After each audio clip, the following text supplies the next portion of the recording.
श्री कृष्ण गोविंद हरे मुरारी, हे नाथ नारायण वासुदेवा। हरे कृष्णा। प्रेम से बोलिए श्री तुलसी शालिग्राम भगवान की जय। ओम नमः शिवाय। प्रिय भक्तगणों, आज के कार्तिक मास महात्म के कथा में आप श्रवण करेंगे चौथे और पांचवें अध्याय की कथा, जिसके सुनने से सब पाप नाश हो जाएं। नारद जी बोले, जब 2 घड़ी रात बाकी रहे तब तुलसी के मृतिका वस्त्र कलश लेकर जलाशय पर जाएं। कार्तिक में जहां कहीं भी प्रत्येक जलाशय के जल में स्नान करना चाहिए। गर्म जल की अपेक्षा ठंडे जल में स्नान करने से 10 गुना पुण्य होता है। उससे 100 गुना पुण्य बाहरी कुएं के जल में स्नान करने से होता है। उससे अधिक पुण्य बावड़ी में और उससे भी अधिक पुण्य पोखर में स्नान करने से होता है। उससे 10 गुना झरनों में और उससे भी अधिक पुण्य कार्तिक में नदी स्नान करने से होता है। उससे भी 10 गुना पुण्य वहां होता है जहां 2 नदियों का संगम हो, और यदि कहीं 3 नदियों का संगम हो तो पुण्य की कोई सीमा नहीं। स्नान से पहले भगवान का ध्यान करके स्नार्थ संकल्प करना चाहिए। फिर तीर्थ में उपस्थित देवताओं को क्रमशः अर्घ्य, आचमनी आदि देना चाहिए। अर्घ्य मंत्र इस प्रकार है। कहना चाहिए, हे कमल नयन, आपको नमस्कार है। हे जलाशयी भगवान, आपको प्रणाम है। हे ऋषिकेश, आपको प्रणाम है। मेरे दिए अर्घ को आप ग्रहण करें। बैकुंठ, प्रयाग तथा बद्रिकाश्रम में जहाँ कहीं भगवान विष्णु गए, वहाँ उन्होंने 3 प्रकार से अपना पांव रखा था। वहाँ पर ऋषि, वेद, यज्ञों सहित सभी देवता मेरी रक्षा करते रहे। हे जनार्दन, हे दामोदर, हे देवेश, आपको प्रसन्न करने हेतु मैं कार्तिक मास में विधि विधान से ब्रह्म मुहूर्त में स्नान कर रहा हूँ। आपकी कृपा से मेरे सभी पापों का नाश हो। हे प्रभु, कार्तिक मास में व्रत तथा विधि पूर्वक स्नान करने वाला मैं अर्थ्यर्थ देता हूँ, आप राधिका सहित ग्रहण करें। हे कृष्ण, हे बलशाली राक्षसों का संहार करने वाले भगवान, हे पापों का नाश करने वाले, कार्तिक मास में प्रतिदिन दिए हुए मेरे इस अर्घ द्वारा कार्तिक स्नान का व्रत करने वाला फल मुझे प्राप्त हो। तत्पश्चात विष्णु, शिव तथा सूर्य का ध्यान करके जल में प्रवेश कर नाभि के बराबर जल में खड़े होकर विधि पूर्वक स्नान करना चाहिए। गृहस्थी को तिल और आंवले का चूर्ण लगाकर तथा विधवा स्त्री व यति को तुलसी की जड़ की मिट्टी लगाकर स्नान करना चाहिए। सप्तमी, अमावस्या, नवमी, त्रयोदशी, तृतीया, दशमी आदि तिथियों को आंवला तथा तिल से स्नान करना वर्जित है। स्नान करते हुए निम्न शब्दों का उच्चारण करना चाहिए। कहना चाहिए कि जिस भक्ति भाव से भगवान ने देवताओं के कार्य के लिए 3 प्रकार का रूप धारण किया था, वही पापों का नाश करने वाले भगवान विष्णु अपनी कृपा से मुझे पवित्र बनाइए। जो मनुष्य भगवान की आज्ञा से कार्तिक व्रत करता है, उसकी इंद्र आदि सभी देवता रक्षा करते हैं। इसीलिए वह मुझको पवित्र करें। बीजों, रहस्यों तथा यज्ञों सहित वेदों के मंत्र, कश्यप आदि ऋषि, इंद्र आदि देवता मुझे पवित्र करें। अदिति आदि सभी नारियां, यज्ञ, सिद्ध, सर्प और समस्त औषधियां व तीनों लोकों के पहाड़ मुझे पवित्र करें। इस प्रकार कहकर स्नान करने के बाद मनुष्य को हाथ में पवित्री धारण करके देवता, ऋषि, मनुष्यों तथा पितरों का विधि पूर्वक तर्पण करना चाहिए।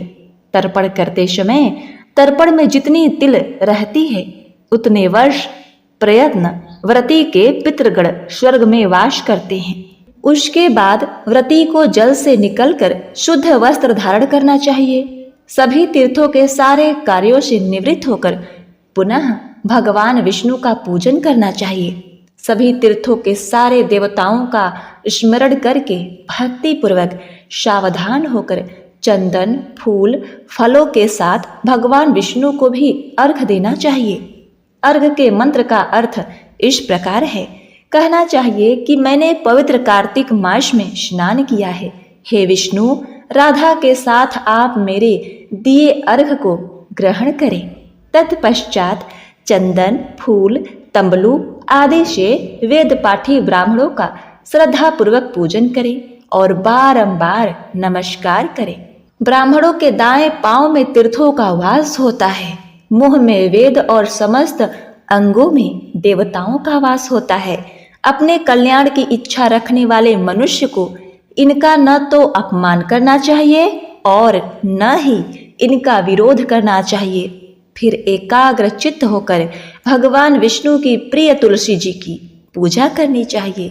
उनकी परिक्रमा करके उनको प्रणाम करना चाहिए।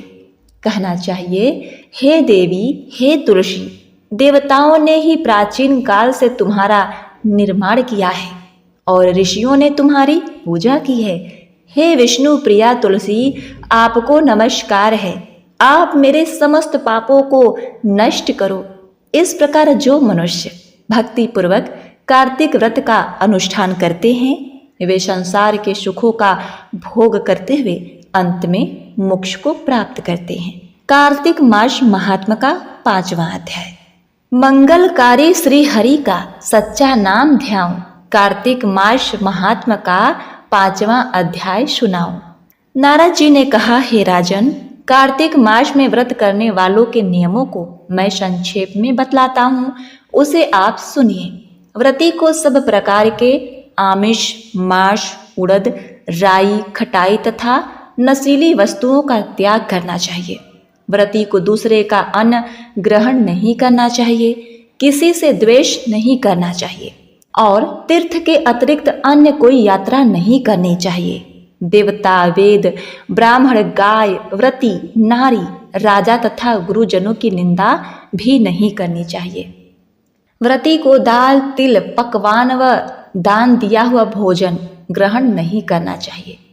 किसी की चुगली या निंदा भी नहीं करनी चाहिए। किसी भी जीव का मांस नहीं छूना चाहिए।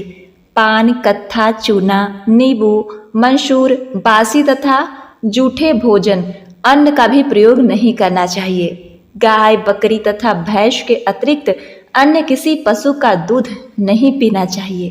कांच के पात्र में रखा हुआ पंचगव्य, बहुत छोटे घड़े का पानी तथा केवल अपने लिए ही पका हुआ अन्न प्रयोग करना चाहिए।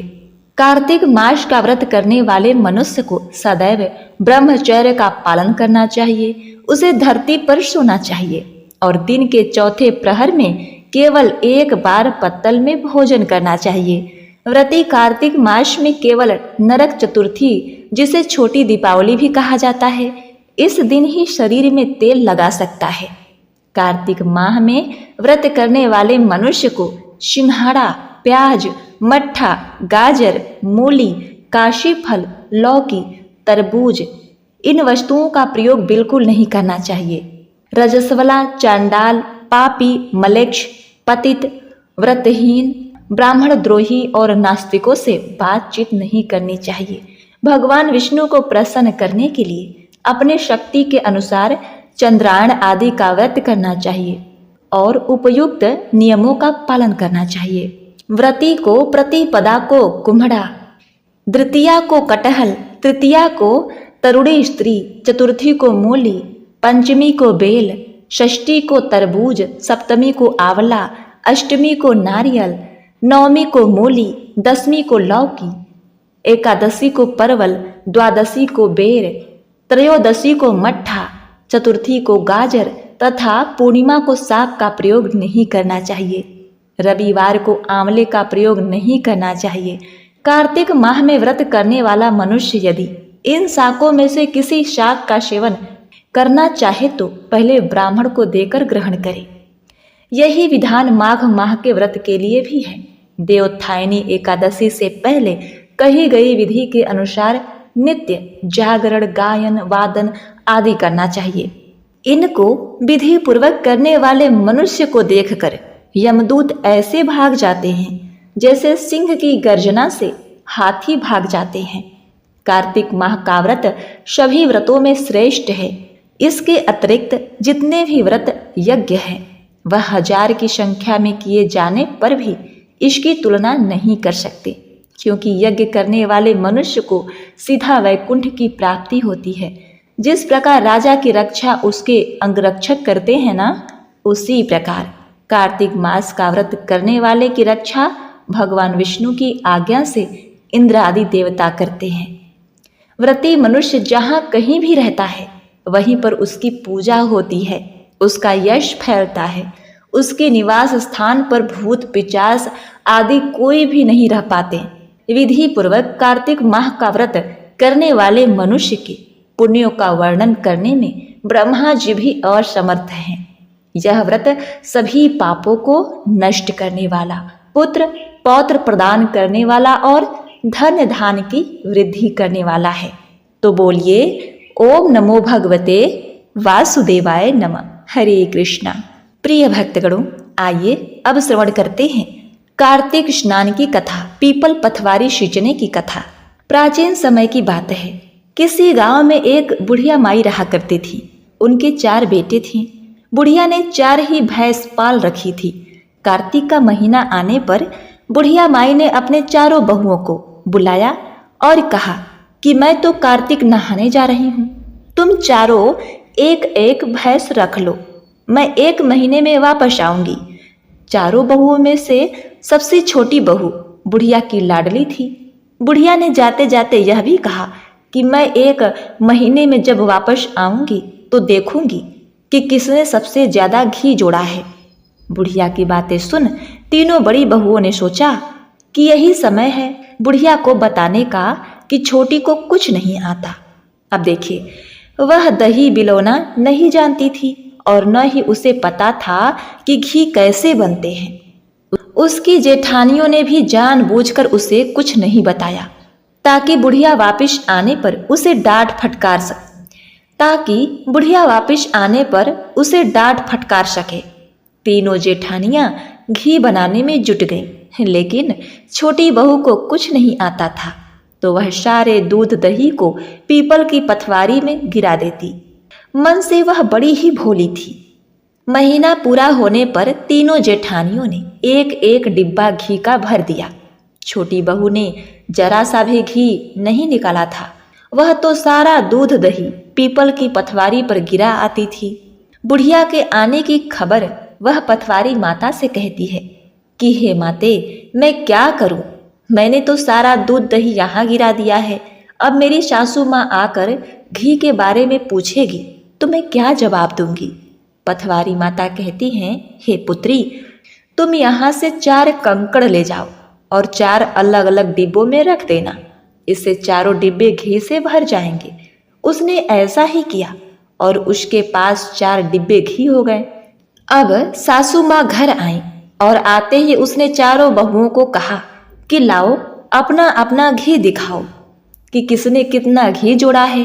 तीनों जेठानियां अपना घी का डिब्बा ले आईं और मन ही मन खुश होने लगी कि अब छोटी बहू को सास से डांट पड़ेगी। छोटी बहू आई तो साथ में 4 घी के डिब्बे भी लाई। वह सब ये देखकर हैरान हो गई कि इसे तो दही बिलौना नहीं आता था, तो यह घी कहाँ से आया। वह कहने लगी कि जरूर इसके पति ने यह घी खरीदा है। इस पर छोटी बहू ने कहा कि मुझे तो कुछ नहीं आता और न ही मुझे किसी ने बताया कि किस तरह से दही बिलोकर घी बनाया जाता है। मैं तो सारा दूध दही पीपल पथवारी में सींच देती थी और दही पथवारी पर चढ़ा देती थी। यह तो पथवारी माता की कृपा का प्रभाव है। छोटी बहू की सारी बातें सुनकर सारी बहुओं ने कहा कि अगर पथवारी माता को सींचने से इतना अधिक पुण्य मिलता है तब हम भी अगले साल उन्हें सींचेंगे और कार्तिक नहाएंगे। हे पथवारी माता, जैसे आपने बहू की सुनी वैसे ही आप सभी की सुनना। प्रिय भक्तगणों, अब आइए श्रवण करते हैं पीपल पथवारी माता की दूसरी कथा। एक बुढ़िया माई थी। वे बड़ी ही बूढ़ी हो चुकी थी। उन्हें चलने फिरने में तकलीफ होती थी और वे नित्य प्रति दूध दही बेचने का काम किया करती थी। तो एक दिन उन्होंने अपनी बहू से कहा, हे बहू, तू दूध दही बेच के आ।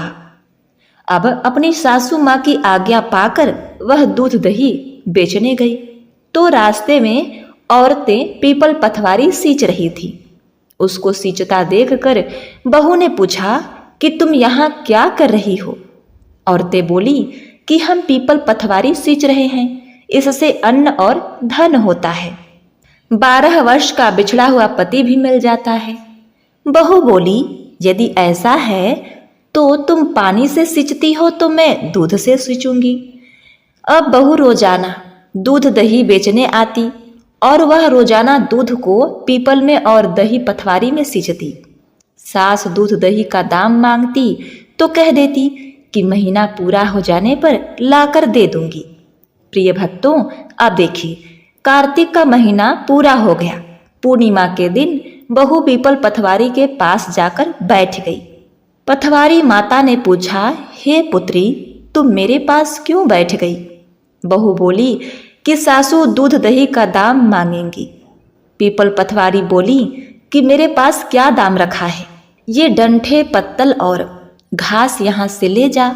बहू ने वहीं ले जाकर कोठरी में रख दिया और डर के मारे कंबल ओढ़कर सो गई। सासू बोली कि पैसे ले आई बहू? अब बहू बोली कि माँ जी, कोठरी में रखा है। सासू ने कोठरी खोलकर देखी तो हीरा मोती जगमगा रहे हैं। सासू बोली कि बहू, इतना धन कहाँ से लाई? बहू ने आकर देखा तो सच में घर धन से भरा हुआ है। बहू ने सास को सारी बात बता दी। सास ने कहा, अब की कार्तिक मैं भी पथवारी सींचूंगी।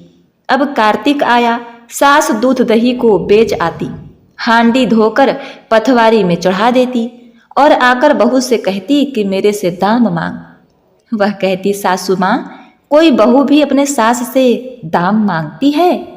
मगर सास कहती कि हे बहू, मैं तेरी सास हूं, तू मुझसे मांग। तब बहू ने कहा, हे सासू माँ, पैसे ले आओ। तो सास पीपल पथवारी के पास जाकर बैठ गई। पीपल पथवारी माता ने सास को लकड़ी, डंठल और घास दिया। उसने ले जाकर कोठरी में रख दिया। बहू ने खोलकर देखा तो उसमें कीड़े मकोड़े बिलबिला रहे हैं। बहू ने कहा, हे सासू माँ, यह क्या है? सास ने आकर देखा तो बोली, पीपल पथवारी माता ने मेरे साथ दोहरा व्यवहार किया है। तुमको तो धन दिया, मुझको कीड़ा मकोड़ा दिया। तब सभी कहने लगे कि बहू तो सत्य की भूखी थी, तुम तो धन की भूखी थी। हे पथवारी माता, जैसा बहू को दिया वैसा सबको देना, जैसा सास को दिया वैसा किसी को नहीं देना। और सभी भक्तिनों, सभी सास बहुओं में प्रेम बनाए रखना, उनके घर परिवार में खुशियां, सुख समृद्धि लाना। जय पीपल पथवारी माता, जय कार्तिक भगवान। ओम नमो भगवते वासुदेवाय नमः। प्रिय भक्तगणों, इस कार्तिक मास महात्म कथा के अंत में अब आइए श्रवण करते हैं तुलसी माता की चालीसा और आरती। प्रिय भक्तगणों, अब आज आप श्रवण करेंगे कार्तिक मास में नित्य नियम से सुनी जाने वाली विशेष रूप से तुलसी माता की चालीसा अर्थ सहित।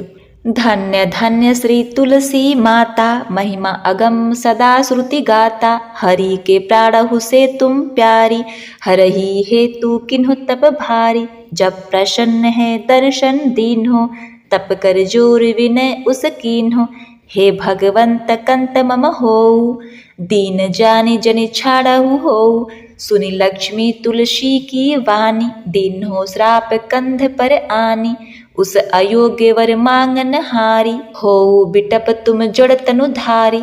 सुन तुलसी ही श्रेयोत ही ठामा, करहु वास तिहु निच धामा। दियो वचन हरि तब तत्काला, सुनहु सुमुखी जनि केहु विहाला। समय पाई हो रो पाति तोरा, पूजहि आस वचन सत मोरा। तब गोकुल मह गोप सुदामा, तासु भई तुलसी तू वामा। कृष्ण रास लीला के माही, राधे कृष्ण प्रेम लखि नाही। दियो श्राप तुलसी तत्काला, नरलोक ही तुम जन्महु बाला। यो गोप वह दानव राजा, शंख चूर्ण नाम शीश ताजा। तुलसी भई ताशु की नारी, परम सती गुण रूप अगारी।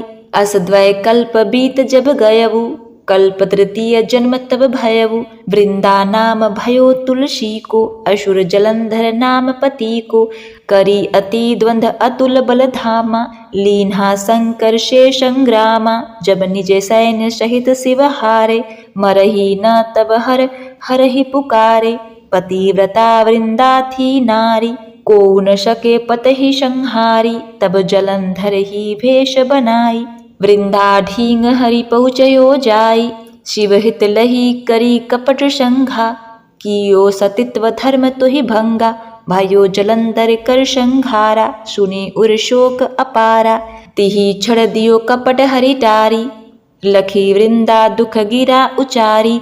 जलंधर जस हयो अभीता, सोई रावण तस हरहि सीता। अस प्रसरसम हृदय तुम्हारा, धर्म खंडी मम पत ही संहारा। यही कारण लही श्राप हमारा, सुनी हरि तुरही वचन उचारे। दियो श्राप बिना विचारे, लक्षण चहो जब पार्वती को।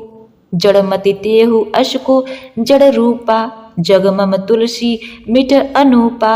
ध्वंग रूप हम शाली ग्रामा, नंदी गंटक बीच ललामा। जो तुलसी दल हम ही चढ़ावे, शव सुख भोगी परम पद पावे। बिनु तुलसी हरि जलत शरीरा, अतिशय उठत शीश उर पीरा। जो तुलसी दल हरि शीश धार, सो सहस्त्र घट अमृत डार। तुलसी हरि मन रंजनी हारी, रोग दोष दुख भंजनी हारी। प्रेम सहित हरि भजन निरंतर, तुलसी राधा में नाही अंतर। व्यंजन हो छपन हो प्रकारा, बिनु तुलसी दल न हरहि प्यारा। सकल तीर्थ तुलसी तरु छाई, लहत मुक्ति जन संशय नाही। कवि सुंदर इक हरि गुण गावत, तुलही निकट सहस्त्र गुण पावत। सबत निकट दुर्वासा धामा, जो प्रयास ते पूर्व लललामा। पाठ करही जो नित नर नारी, होई सुख भाषहि त्रिपुरारी। तुलसी चालीसा पढ़ही, तुलसी तरो ग्रह धारी। दीप दान करी पुत्र फलवाही, बंधु नारी। बोलिए तुलसी माता की जय। प्रिय भक्तगणों, अब आप सुनेंगे श्री तुलसी चालीसा का अर्थ। हे भगवती सत्यवती, सुख प्रदान करने वाली तुलसी माता, आपकी जय हो जय हो। हे भगवान श्री हरि अर्थात श्री विष्णु की प्रिय गुणों की खान श्री वृंदा आपको नमन है। भगवान श्री हरि के शीश पर विराजमान हे तुलसी माता, अमर होने का वरदान दे। आप लोगों के कल्याण के लिए हे वृंदावनी अब देर न कीजिए। हे तुलसी माता, आप धन्य हैं। श्रुतियों में सदा से आपकी महिमा का पहले गुणगान हुआ है। भगवान विष्णु को आप अपने प्राणों से भी प्यारी हैं। आपने भगवान विष्णु को वर रूप में पाने के लिए वर्षों तक भारी तप किया। भगवान विष्णु ने प्रसन्न होकर जब दर्शन दिए तो आपने उनसे हाथ जोड़कर विनती की कि आपने भगवान विष्णु को अपने पत्नी के रूप में स्वीकार करने की प्रार्थना की। इस पर भगवान श्री हरि ने आपको दीन जानकर छोड़ दिया। हे माँ तुलसी, आपकी वाणी को सुनकर माँ लक्ष्मी ने आपको श्राप देते हुए कहा कि आपने अयोग्य वर को अपने लिए मांगा है, इसलिए आप वृक्ष का रूप धारण करेंगी। इस पर आपने भी भगवान विष्णु को पत्थर के रूप में अपने नीचे रहने का श्राप दिया। उसी समय भगवान विष्णु ने जो वचन दिया उसे सुनकर सब व्याकुल हो गए। भगवान विष्णु ने वचन दिया कि समय आने पर संसार तुम्हारी पूजा करेगा और तुम मेरी पत्नी बना करोगी। उसके बाद गोकुल गौलोक में सुदामा गोप की आप पत्नी हुई। एक बार जब भगवान श्री कृष्ण रास लीला रचा रहे थे तो श्री राधा ने आपके प्रेम पर संदेह किया। वह आपको उसी समय श्राप दिया कि आप मनुष्य के रूप में भूलोक पर जन्म लेंगी। वह सुदामा गोप शंखचूर्ण नामक राक्षसों का राजा होगा, जिससे आपका विवाह होगा। आपकी पतिव्रता व गुणों की बदौलत शंखचूर्ण की पराजय नहीं होगी। इस प्रकार यह कल्प बीत गया व अगले कल्प में आपका तीसरा जन्म हुआ। तीसरे जन्म में आपका नाम वृंदा हुआ व जलंधर नाम का असुर से आपका विवाह हुआ। जलंधर बहुत ही बलशाली था। समस्त देवताओं को हराकर भगवान शिव तब से उससे युद्ध किया। जब भगवान शिव भी आपकी सेना के साथ मिलकर जलांधर को हरा न सके तो उसे मारने के लिए शिव ने भगवान विष्णु को पुकारा। लेकिन हे माँ तुलसी, वृंदा के रूप में आपकी पतिव्रता के चलते आपके पति असुर जलंधर को कोई भी मार नहीं सकता था, न ही उसे हरा पाना संभव था। तब भगवान विष्णु ने जलंधर का भेष धारण किया और आपके पास पहुंच गए। भगवान विष्णु ने भगवान शिव की मदद के लिए कपट का सहारा लिया, जिससे आपका सतीत्व भंग हो गया। आपका सतीत्व भंग होते ही जलांधर को मारने में भगवान शिव कामयाब हो गए। जलांधर की मौत के बारे में सुन करके आपके हृदय को बहुत आघात पहुंचा। जैसे ही जलंधर की मौत हुई, भगवान विष्णु ने अपना रूप दिखाया, जिसे देखकर आप बहुत पीड़ित हुईं। आपने भगवान श्री हरि को श्राप देते हुए कहा कि जिस प्रकार आपने कपट का सहारा लेकर जलंधर की हत्या की है, उसी प्रकार रावण भी छल से सीता का हरण करेगा। हे भगवान विष्णु, आपका हृदय पत्थर के समान है, जो आपने अधर्म का सहारा लेकर मेरे पति का संहार किया। इसीलिए मैं आपको श्राप देती हूँ कि आपका तन भी पत्थर का होगा। भगवान विष्णु आज भी शालिग्राम के रूप में पूजे जाते हैं। आपके श्राप को सुनकर भगवान विष्णु ने कहा कि आपने बिना विचार किए ही श्राप दिया, कि आपने बिना विचार किए ही श्राप दे दिया। आपकी बुद्धि जड़ हो गई, इसलिए तुम भी जड़ रूप हो जाओगी। वह संसार में तुलसी के अनोखे पौधे के रूप में जानी जाओगी। तुम्हारे श्राप को सफल करते हुए मैं भी शालिग्राम के रूप में गंडकी नदी के बीच मौजूद रहूंगा। इसके बाद भगवान विष्णु ने कहा, हे वृंदा, तुलसी के रूप में तुम मुझे बहुत प्रिय रहोगी। जो भी तुम्हें मेरे शालिग्राम रूप पर अर्पित करेगा, वह संसार के सारे सुख भोग कर मोक्ष को प्राप्त करेगा। बिना तुलसी को अर्पण किए भगवान विष्णु का शरीर जलता रहती है और उनके हृदय में पीड़ा होती है। जो कोई तुलसी के साथ जल से भगवान विष्णु का स्नान कराता है, समझो वह हजारों घड़े अमृत के डालता है। तुलसी भगवान विष्णु को अति प्रिय है। यह समस्त कष्टों को मिटा देती है। प्रेम पूर्वक भगवान विष्णु का निरंतर भजन करना चाहिए। भगवान विष्णु के लिए तुलसी व राधा में कोई भेद नहीं है। उनके लिए दोनों समान हैं। चाहे भगवान विष्णु को कोई 56 भोग ही क्यों न लगा हो, किंतु तुलसी के बिना भगवान विष्णु को यह प्यारे नहीं लगते। तुलसी के पौधों की छाया में सभी तीर्थों का सुख प्राप्त होता है, इसमें कोई संशय या संदेह नहीं। जो भी तुलसी की पूजा करता है उसे मुक्ति मिलना तय है। सुंदर कवि भी भगवान विष्णु के गुण गाता है और तुलसी की पूजा कर हजारों गुणों को प्राप्त करता है। सुंदर कवि दुर्वासा ऋषि के धाम के पास प्रयाग के पास रहता है, अर्थात कवि का ग्राम दुर्वासा ऋषि का ग्राम ककरा है। जो नर नारी हर रोज तुलसी चालीसा का पाठ करते हैं, उन्हें हर प्रकार के सुख मिलते हैं, वह मोक्ष की प्राप्ति होती है। तुलसी चालीसा का पाठ कर घर के आंगन में तुलसी का पौधा लगाना चाहिए। साथ ही तुलसी माता की पूजा कर दीप दान करने से बाँझ स्त्रियों को संतान का सुख मिलता है। जो तुलसी चालीसा का पाठ व पूजन करता है, भगवान विष्णु उन पर प्रसन्न होते हैं। वह उनकी सारी दरिद्रता, सारे कष्ट दूर कर देते हैं। उनके घर धन्य धान से परिपूर्ण होते हैं। उन्हें संसार में मन चाहे परिणाम मिलते हैं। उनके सब कार्य संपन्न होते हैं। जो भी तुलसी का अर्पण करते हैं, उनके यहाँ भगवान विष्णु खुशी से निवास करते हैं। तो हे तुलसी मैया, हे विष्णु भगवान, इस चालीसा को कहने वाली अपने भक्त पर आप सदा कृपा बनाए रखना और इस चालीसा को सुनने वाले भक्तगणों को मनोवांछित फल की प्राप्ति कराना। ओम नमो भगवते वासुदेवाय नमः।